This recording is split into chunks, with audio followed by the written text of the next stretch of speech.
Hi guys, it's Angela with Kelly Mom Collects, and today we are going to be going over amber. We're going to be diving really deep into amber jewelry. We're going to be going over some facts. We're going to be going over how to test for amber, and we're also going to be going over some value of amber jewelry. Now, I am not an expert, so I have gone and researched. I have spoke to experts because I wanted to give you guys some good information. Okay, first, amber is fossilized tree resin. And it is one of the 4 organic gems.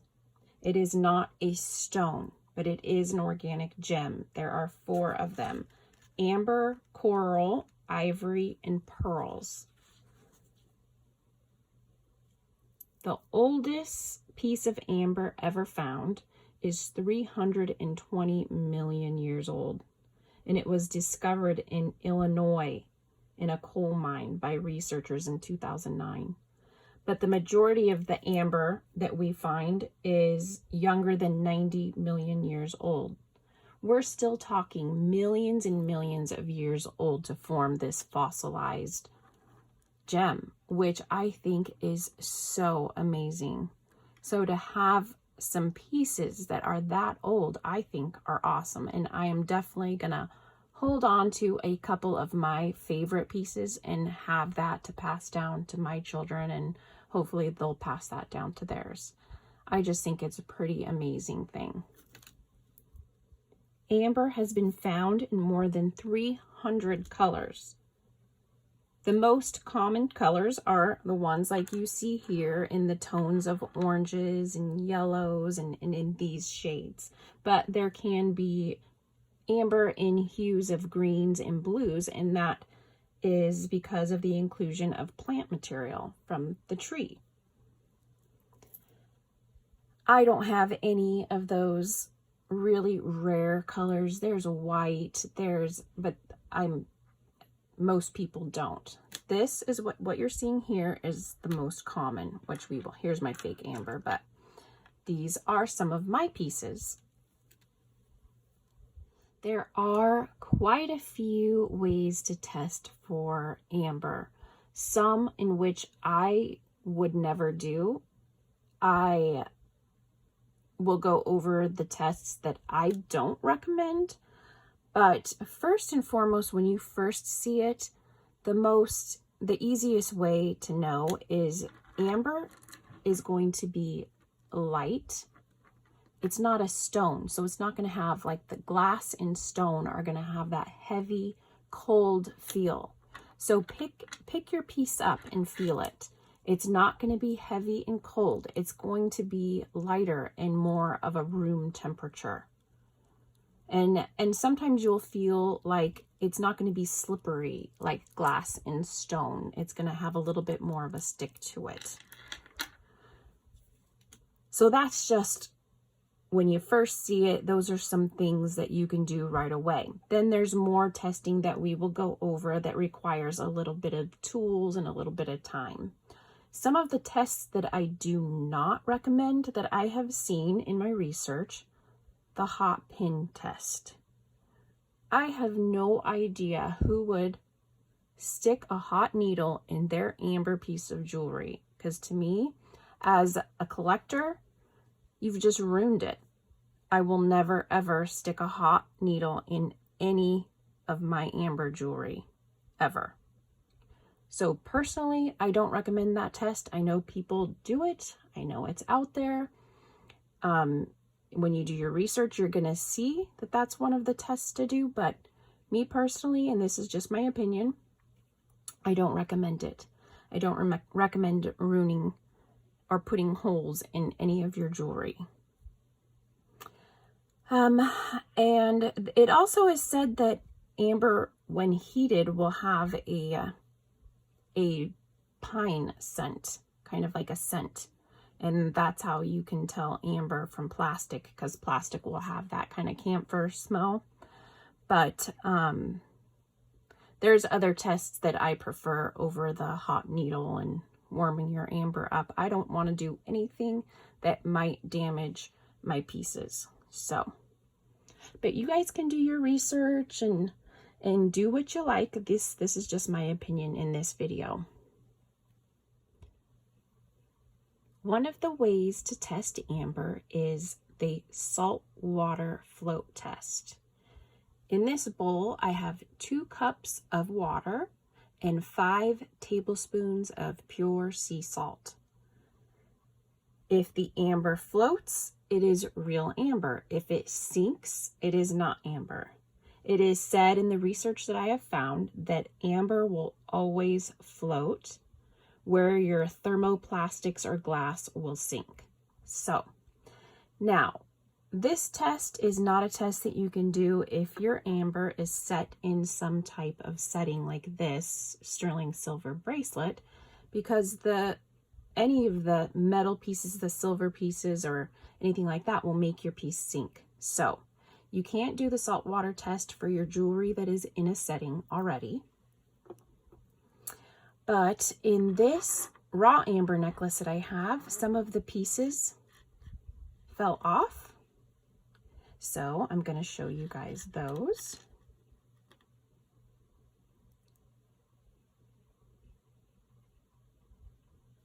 Now let me see if I can get, see, they're floating there at the top. Okay. Now these pieces here I know are not real amber, and I have them to show you the difference. So that one sunk to the bottom. And even though they made it really well to look like amber, it sunk to the bottom. This piece I was able to get this piece to float because it is just on a very light stretch. The little tiny metal piece here wants to sink, but I'll show you guys this bracelet. That is floating. The little metal part wants to pull it down a little bit, but it is there floating on the top. And you can see our fake piece down there at the bottom still. And I also have this bracelet. Once again, very small fasteners there. This is 12 karat gold filled fasteners, but you will at least get to see. So the metal pieces are wanting to pull it down, but the amber is definitely still wanting to float up to the top. But I got that to show you the difference. So the end pieces are wanting to sink with our fastener, but the amber is wanting to float there.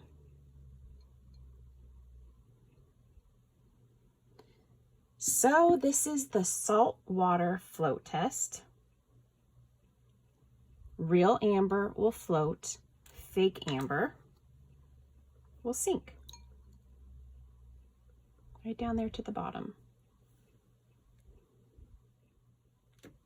Another way to test your amber is with UV lights. I got this UV Blacklight flashlight off of Amazon. And your amber will glow. It does glow in different shades, but a quick and easy way to see if you have amber is to check it with the Blacklight flashlight. Let me show you guys what that looks like. And I have a couple pieces here that aren't amber to show you the difference between the pieces that are. All right, let's shut the lights off and test this amber.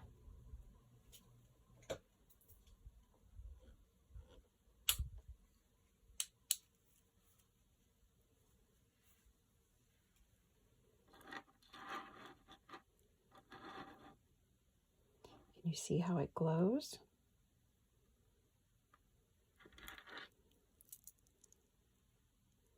Show you a little close up.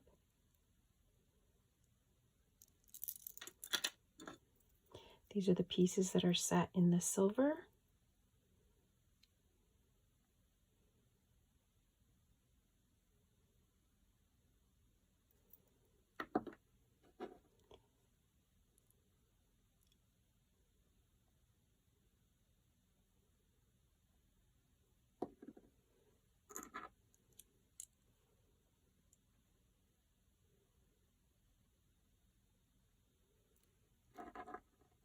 Now these are the fake amber. The lighter piece does kind of glow a little bit, and actually that one did confuse me at first until I did the saltwater test, but you can see that it just doesn't glow like the others. Oops, dropped one.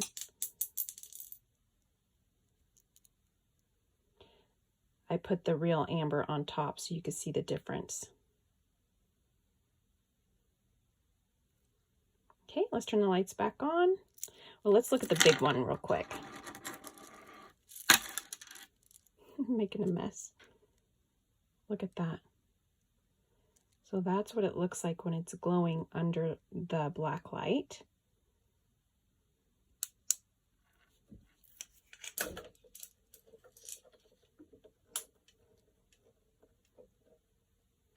And that's really what it looks like. So that is how you test with the black light. I definitely suggest multiple tests because the black light has confused me a couple times. I thought that it glowed, but then it failed the other tests. So I do think it's important to do multiple tests on your amber, but that is one of them. All right, another way to test for amber is the static electricity test. You get a piece of wool and you rub your amber or what you think might be amber vigorously on the wool, and real amber will have an electricity charge in it. And so right here I have little pieces of tissue paper, and the amber, after rubbed on the wool, will be able to pick up with the static electricity light little pieces of tissue paper. Okay, so let's try this test. All right, let's see. I have a wool sweater here, my amber ring that I know is amber.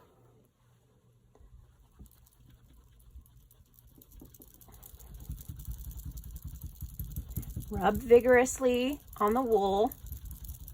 Sorry for the vibration on the camera. And true amber will pick up. Now I tore tissue paper really small so that it could pick it up. And a really cool fact is ancient Greeks referred to amber as electron, and that is from its electric charge. Okay. Now we have our fake amber.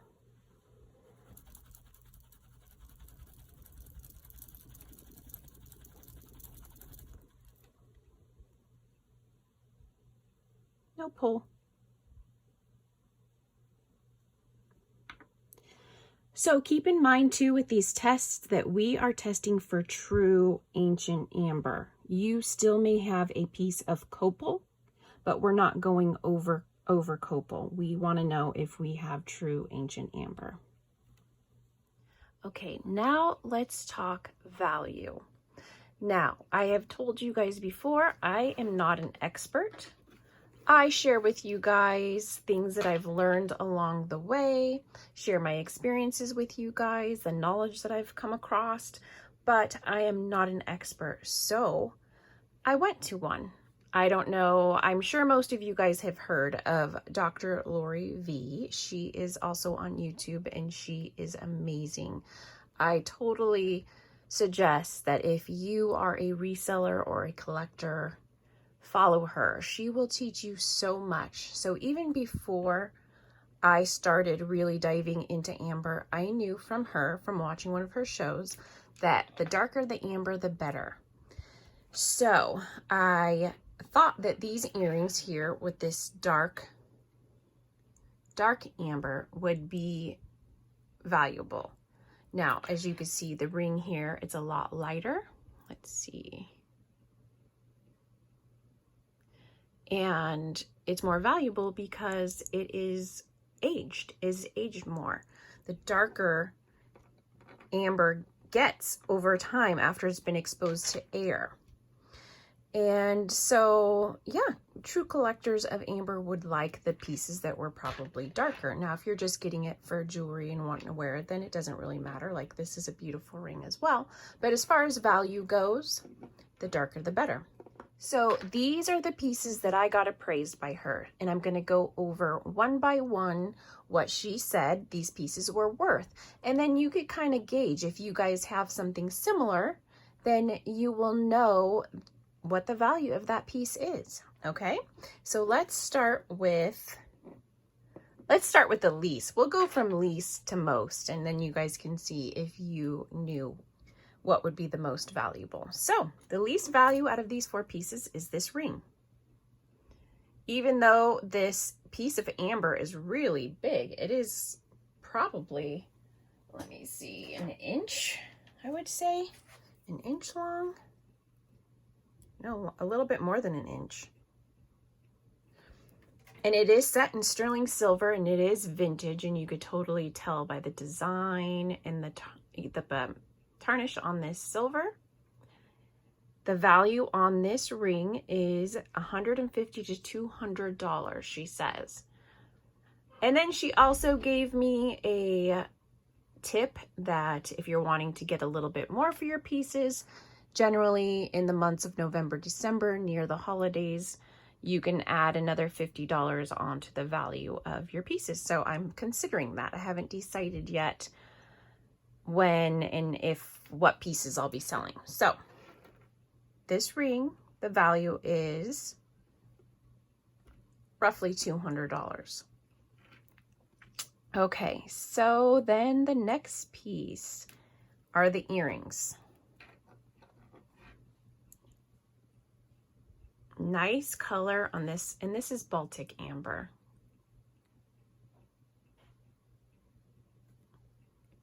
These are marked on the back. And you guys have probably seen me find some of these pieces at least. And the value on these earrings, set in sterling silver, are $250 to $300 if I were to list these now. And then if I was going to list these near the holidays, I could add another $50 onto the value there. Okay. Now remember that the age and the darkness of the amber has added value to these earrings. So if you're trying to compare it to something that you have, keep that in mind. Next, we have this bracelet. And the value on this bracelet, set in sterling silver, and I did open this in one of my jewelry boxes for sure. I remember, I think it was a thread up box, but I'm not 100% sure. I'd have to go back and look. The value on this bracelet is $450 to $500. And I could add $75 if I'm gonna try to sell it around November, December time. And then last value, this necklace, which I have had. You guys have not seen me open this. This has been in my collection. This is a 50-inch long raw amber necklace. It's 102 grams in weight, and it's pretty awesome. It's got some egg yolk in there, what looks like butterscotch, and then it's graduating, so the pieces down at the bottom are bigger chunks. Look at how cool this is.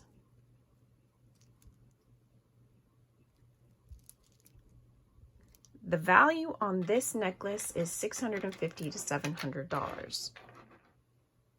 So I paid $50 for a 10-minute video call with Dr. Lori, and I definitely think it was worth it, because if I were to just research these pieces by myself, I probably wouldn't have come up with those values. I would have sold myself short. And I'm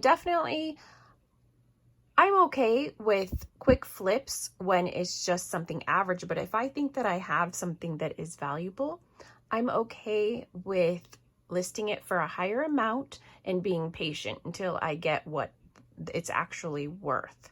So I don't have any problems with putting a listing up and waiting a while to get the full value of that item. So pretty interesting and pretty exciting. Hopefully you guys have some really cool amber pieces in your collection as well. And yeah, I will decide what pieces I'm going to keep in my collection and what pieces I'm going to let go, because I have quite a bit more. All right, some last interesting facts about amber is that some believe amber has healing powers. And before modern medicine, amber was worn as a necklace or charm or carried around in small bags as a remedy against gout, rheumatism, sore throats, toothache, and stomachache. And some believe that it brings romantic love, purification, wisdom, energy, and balance, that it enhances patience, altruism, strength, calmness, healing. This gentle stone draws out negative energy from the body and purifies the spirit and heart as well. So there are many people who believe in the power of natural gemstones and gems, and those are some things that amber are supposed to do. And I think that stuff is interesting, so I wanted to share that with you. I am going to end the video here. I hope you guys learned something today. I had fun diving deep into amber jewelry and learning about it so that I could share it with you. And I hope you guys enjoyed this. I hope you're all well. Thank you so much for being here with me. And until next time, bye.